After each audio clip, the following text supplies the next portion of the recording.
को जानते हो? आप लोगों को पता है कंस कौन है? बताओ। उग्रसेन की पत्नी का क्या नाम है? पवन रेखा।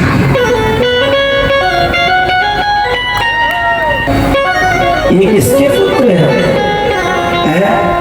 आहू के। किसके? आहू के पुत्र उग्रसेन। उग्रसेन की पत्नी पवन रेखा एक दिन कालनेमी ने उग्रसेन का रूप धारण किया। पवन रेखा अपने सखियों के साथ पर विहार करने लगी। जैसे गई तो इस कालनेमी ने किसका रूप धारण किया? इसका हम कथा तो पूरी सुना दे, और कथा का सार तभी है जब सुनने वालों को समझ में आ जाए। अगर 10 कथाओं में से एक ही कथा समझ में आ गई तो पूरी भागवत समझ में। बोलो जय श्री कृष्ण। जोर से बोलो जय श्री कृष्ण। जय श्री कृष्ण। कथा में निद्रा देवी बहुत आती और मनी राम सटक जाते हैं, पता नहीं कहाँ चले। निद्रा देवी आना पाए और मनी राम जी जाना पाए, सबका एक ही उपाय। बोलो जय श्री कृष्ण।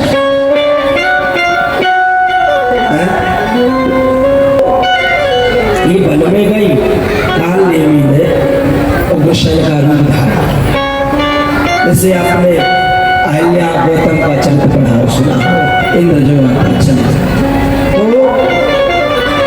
ये भी उग्रसेन का रूप धारण करके आया और पवन रेखा के साथ काम आसक्त हो गया।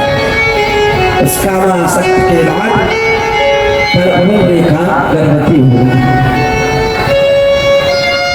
गर्भवती हो गई और ये अपने रूप पर धारण अपने रूप में आना। जब कालनेमी में उग्रसेन का रूप धारण किए, एक काल में ले जाने के लिए बुला रहा था, तब रोका पवन रेखा। बोली पति ऐसा नहीं कीजिए, ऐसा मत करो। क्यों? दिल नती किए तुमने सब चीजें, ऐसा नहीं करना चाहिए। सायं का समय है और उस सायं के समय पर कामासक्त नहीं होना चाहिए। आहारम मैथुनम मुद्रा। हम परों की कथा में बताते 4 चीज नहीं करनी चाहिए। शाम के समय में गलत कृत्य करने से राक्षसी संतान पैदा होती है जो वर्ण संकर कहलाती है, पूरे कुल का नाश करवा देती है। काम वासना कामी को भी जगा देती है ना, और लोग काम को जगा देते हैं। लेकिन संत और भगवंत की कथा प्रेम को जगाती है, इसलिए राम का नाम लेते रहना चाहिए। काम जगावे, काम जगावे कामनी, लोभ जगावे नाम, और संत जगावे प्रेम रस, और लेत राम को नाम। इसलिए वो श्राप पवन रेखा देने लगी, उन्होंने कहा मत करो, श्राप मत दो, श्राप मत दो। क्यों? इसलिए कालनेमी ने कहा कि तुम्हारा पुत्र बड़ा बलवान होगा। क्या होगा? बलवान होगा, पूरा विश्व विजेता बन जाएगा। थोड़े से कामना को दूरी ना कर सके, बुद्धि के उल्टे अंक प्रदीप पिता तो चंद्र को धो न सको कलंक। कुछ दिन बाद गर्भ अवस्था आई, कोई कलंकी न कहे, इसलिए कांस में लपेट करके यमुना किनारे फेंक दिया।